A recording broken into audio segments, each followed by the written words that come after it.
Tyson, Top Game Management. Appreciate the time coming on the show. I know it's a hectic few weeks for you, and you got a couple more weeks ahead of you for Calvin Kattar's training camp. But yeah, man, thank you for coming on. I appreciate you having me.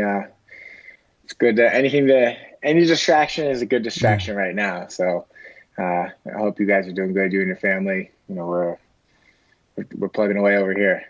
Yeah. No, as a father, what is the biggest concerns for you with this pandemic going on?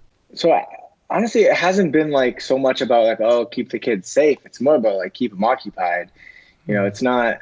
The kids go stir crazy. We're not like leaving the house with them or anything. And so just trying to keep them entertained, not to keep the 4-year-old from killing the 2-year-old, and, just try to, really just keep them entertained and try to keep them on a routine, because they don't understand what's going on. We try to tell them, hey, calm down. The president's talking. They don't even know who the president is. So for them, it's just trying to keep their schedule, their routine on point, keep them happy, and, just try to let them have fun, try to be kids. But easier said than done when they're inside all day and they're just starting to go crazy.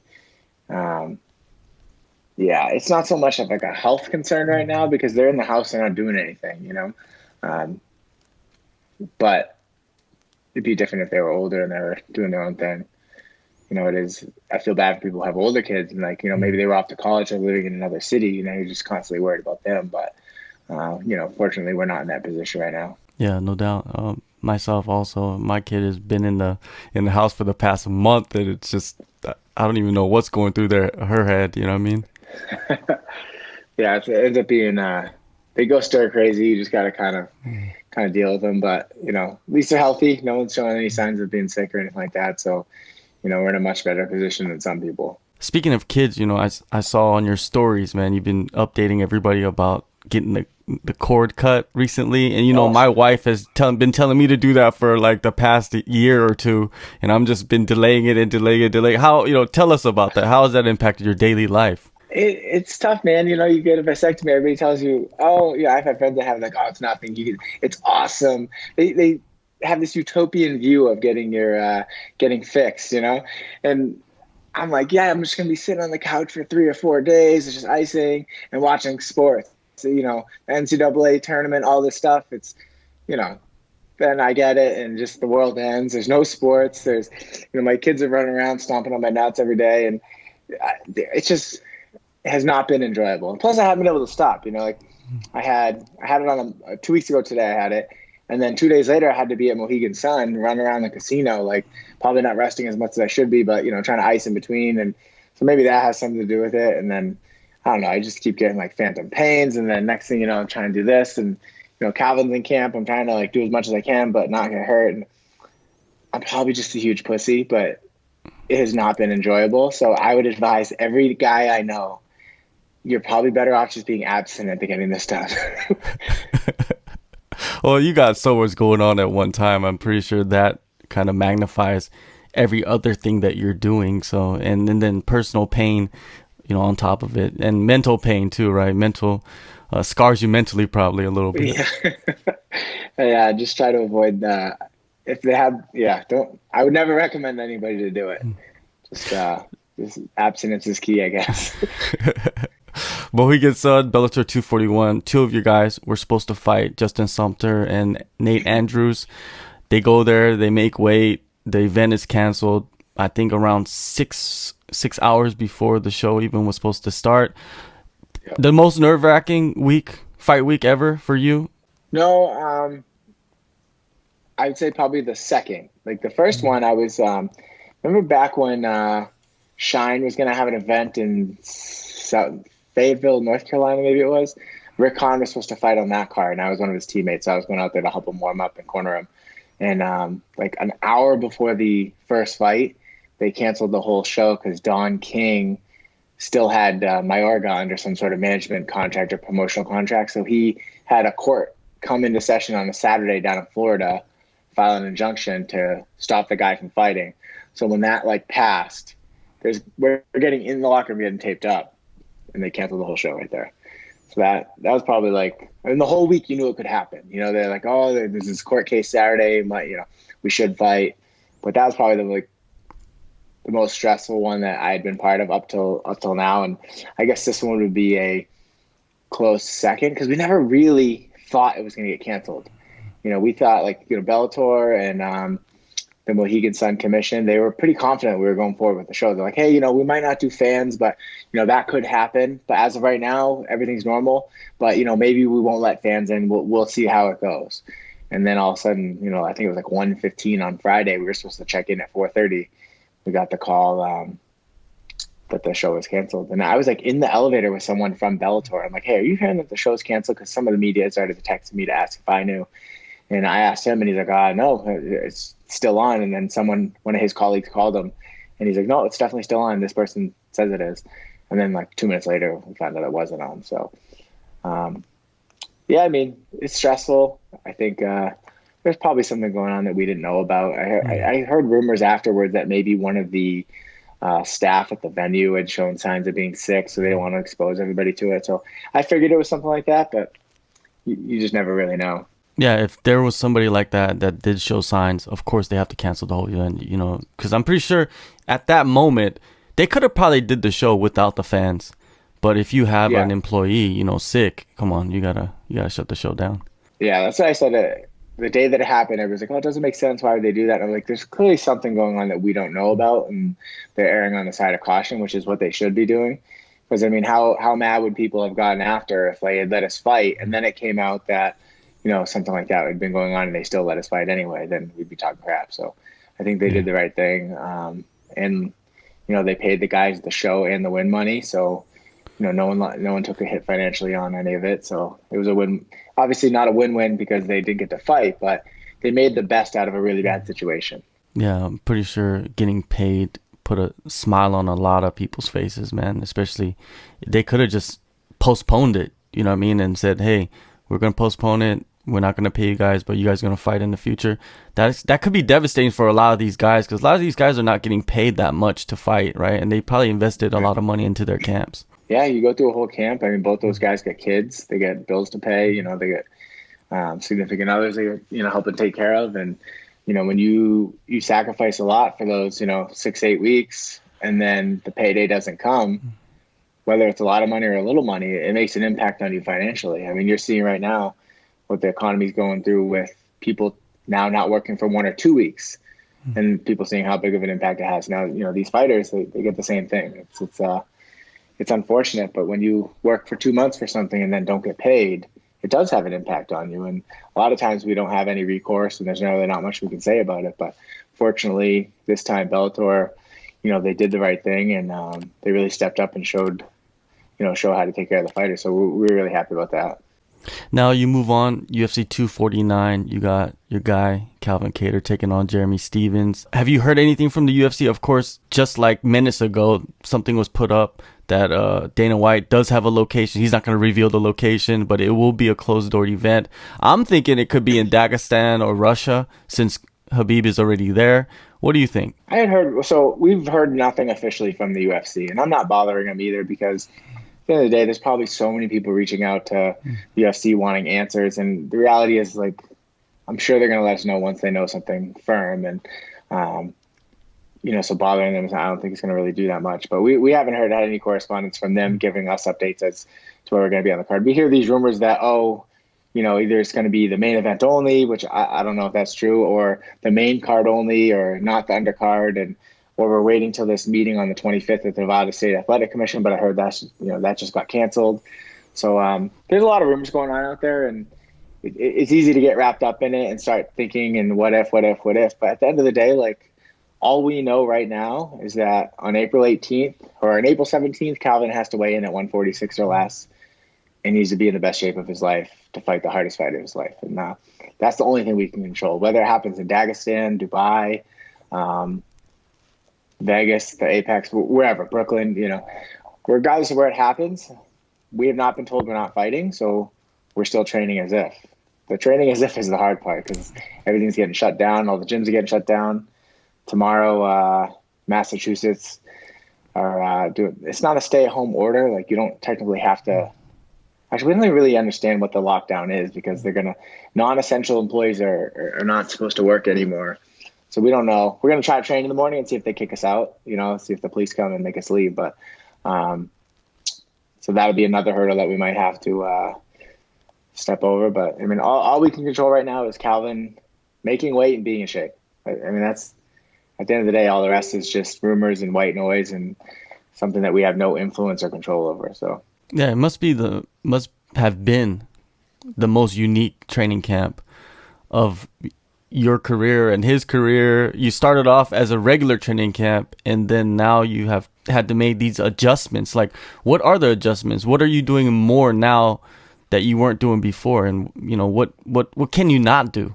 Well, the strength and conditioning gym that we use is they're closed right now, and they can't have anybody in there. So we've been doing strength and conditioning into some different places. Like last week, we did it in my garage, and I have a setup in there that fortunately we can get by. We were using the boxing gym quite a bit and doing a lot more things, stand up stuff. But now the boxing gym's closed, and the city won't let us get in there. So now it's really just a matter of like getting the essential people involved.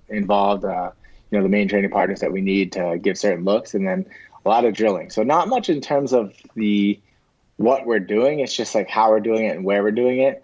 And sometimes it's almost like kind of seems like we're like bush league because we're like, it's an amateur over here training in garages and brothers' garages and stuff like that. But at the end of the day, like the work is the work. It doesn't have to be a glamorous surroundings to make it better. But yeah, it's been a little bit of struggle, a mental struggle. It's like every day we're like, hey, where are we training tomorrow? So we're kind of, tomorrow we have a plan of what we're going to do. Who knows? The city or the state or the police could come in and say, hey, you can't do this.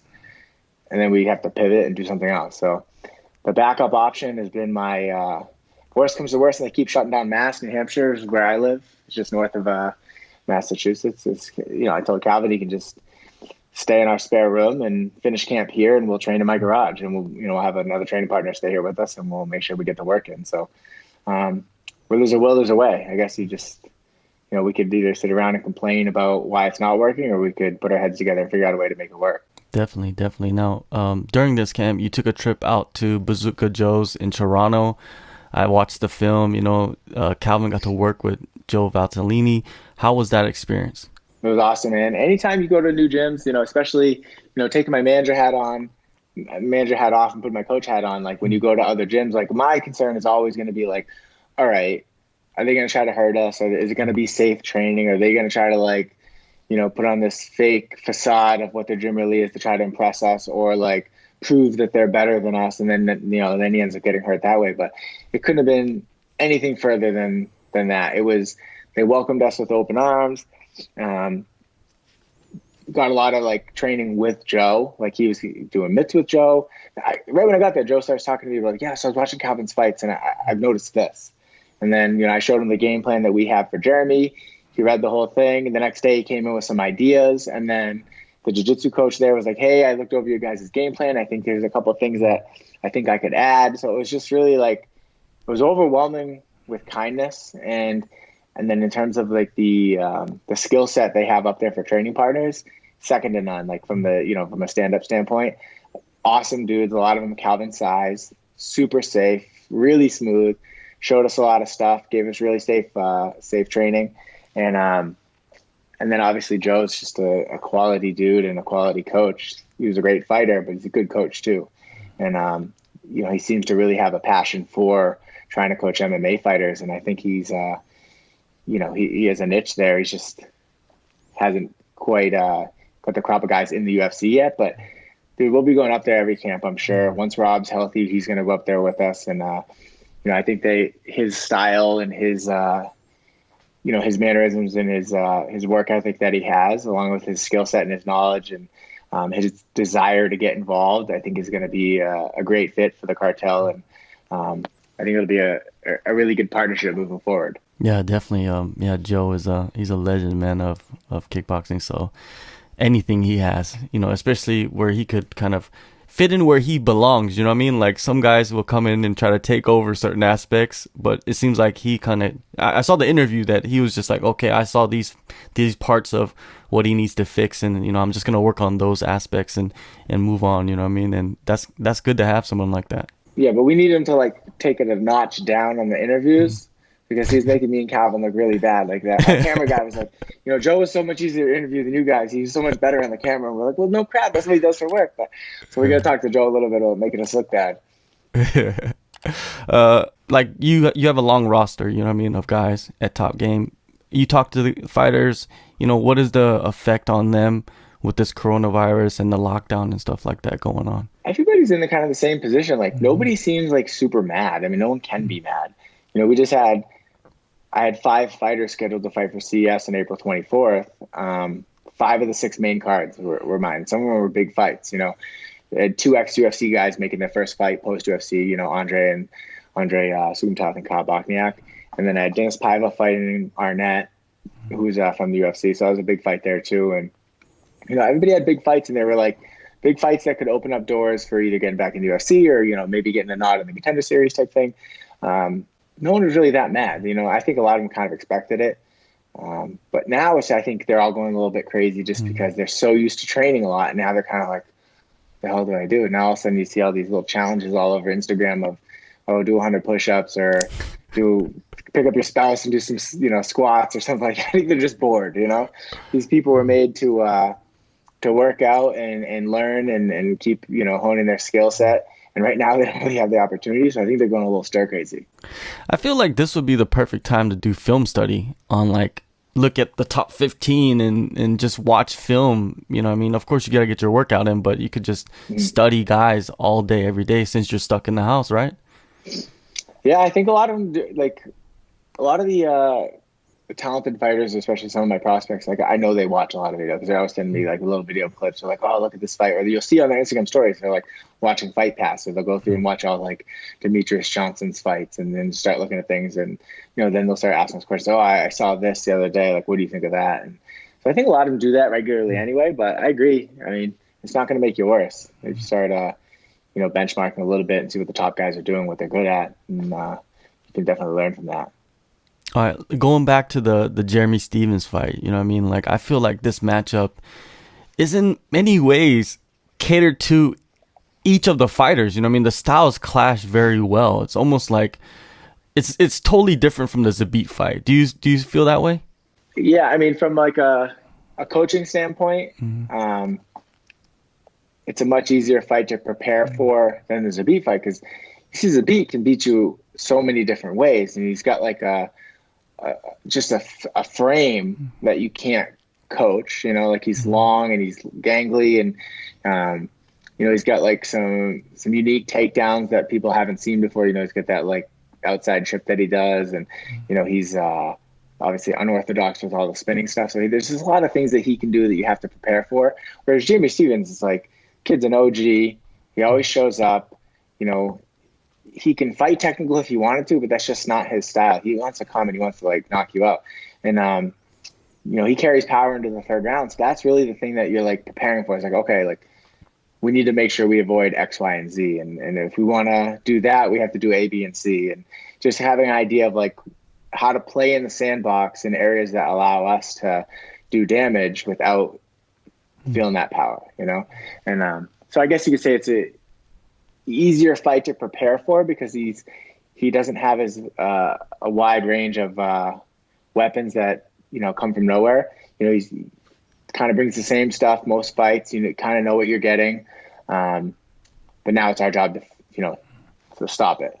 So a little bit more straightforward, but just as dangerous because that guy can put you out in minute 15 the same as he can put you out in minute 1. So that's a different element that you have to prepare for too, is stressing like, hey, listen, here's the part of the sandbox that we can't put our toes in. The power is the X factor, but Calvin also has that power too. So that's why I'm excited for this matchup, man. It's like 2 guys with different styles of striking, but have that X factor of the power and just clipping each other and making it a hard, gritty fight. So yeah, I'm looking forward to it. Actually, probably the second best fight on that card. Of course, you got that title fight, the lightweight title going on hand. So it's fun, man. Now I see that Rob Font, you mentioned him earlier. You said that is he recovering from something? Is that what's going on with him? Yeah, so he had just announced it. I wasn't saying anything just because it's not my place, but he had just talked about it in an interview. He tore his ACL in the Ricky Simone fight. I think it was in the 2nd round. He got taken down and he had hit like a figure four like on his knee, and Rob kind of twisted a weird way, and then he hipped in. Ricky did, and it tore Rob's ACL, so it ruptured that. And Rob got back up, and he slipped a couple times in the second, and then again in the third. Just because the knee didn't really have much support. And then for a couple of days, we thought something was wrong after the fight. We were like, okay, this is bad. But then he was like starting to feel better, so we're like, oh, maybe we're good. And then he went and got it looked at by our orthopedic surgeon that we work with, and the guy was like, dude, this is not good, so we had to go in for surgery. Like probably a few weeks later, we went in, and we sent him out to the PI for 3 weeks to do some rehab, and they're really happy with where he's at. The surgeon has looked at him since, and he's really happy with where he's at. So now it's just a matter of like staying part of the course, listening to the physical therapist and the doctors, and the PI staff there with Heather and her team, and just keep doing all the exercises and strengthening everything around it, and being patient with it. So hopefully, if all the stars aligned, you'd see him in a fight in the end of 2020, which would be awesome. Because he just had that year off where he was healthy the whole year. Now he's got a great win, and now he's going to sit out another year. So it's crazy part of the sport, man. But fortunately, he's in good spirits. He's focusing a lot on helping Calvin right now, and he's got some other fighters that he coaches. So he's still an integral part of Calvin's team. So he's motivated to just keep his recovery going and then help Calvin get some wins. Yeah, he's sitting at number 10 in the bantamweight division. Right now, a lot of guys are matched up in the top 10. It almost gives him enough time to kind of shake out the division and see who's left over, you know what I mean, and give him some fresh matchups. Who do you see like at the end of the year when he comes back? Does Jimmie Rivera kind of seem make sense for him a little bit? I feel like we have like Jimmy's actually a pretty nice guy. I've talked to him in person. We've shared some locker rooms with him, and I have nothing ill to say about him. But I feel like we have this negativity towards Jimmie Rivera just because we just sat out 4 or 5 months longer than we really needed to, because we had that Lineker problem happen, and then they were offering us Jimmie Rivera, and then it just kept pushing and pushing and pushing, and then Jimmie Rivera didn't happen, and it was almost like it felt like we were in the spot of waiting so long for a fight because the Jimmie Rivera thing didn't work itself out. Mm-hmm. So I know that's a fight that we'd want just because out of frustration. But we'll see. I know didn't he just pull out of a fight that he was supposed to fight recently, I think. It was going to be against Cheeto. Yeah, it was something like that. He's got to fight, whatever his last fight, I think he pulled out. And then, so who knows what his injury is or anything like that. But, that's definitely a fight that eventually we would love to have. We'll see where he's at in another year, in another, we're looking at 7-8 months. We'll see where he's at, and, if he's still healthy or if he's just fought. I know Rob's always really wanted to fight Cody Garbrandt. That's another big name out there that I think would be an exciting fight for Rob. But I think he's planning on still fighting a Sunset once he gets healthy. So yeah, we'll see where he's at. But yeah, we'll have to see what the division looks like once Rob's cleared to fight. We'll see who's available, because a lot of times, you can say who you want to fight, but if they're booked or injured, then you don't really have much of a say. We have a wish list, but you don't have it's just not an option. Definitely. Now, who do you want to see him fight? Who do you want? I want to see him. I want to see him fight Munoz again. I feel like that would be something that would catapult him. Yeah, we got offered that rematch, and him and Munoz are friendly. Munoz's wife and Rob's girl, we're all together in Chicago when Calvin fought, and they're all cool. They hang out. But yeah, business is business. We would fight Munoz again in a heartbeat. We'd love to get that one back. We were offered that fight in last summer. We were offered that fight, and we accepted. But I guess Munoz wasn't available or something. But yeah, we would love that fight too. That'd be a great fight. They can go fight each other and then have a beer after. Or Dominic Cruz if he comes back. Yeah, I just don't know. Did they say Dominic Cruz? No, Corey Sandhagen, I think he might be fighting Aljamain Sterling. But yeah, we'll see where Dominic's at. That'd be a great fight. Anyway, I think Rob's won 2 fights in a row, but he's had a year in between. He'll have a year after the last one, then he'll have another year after this one. I think at that point, he'll just be itching to fight whoever's available.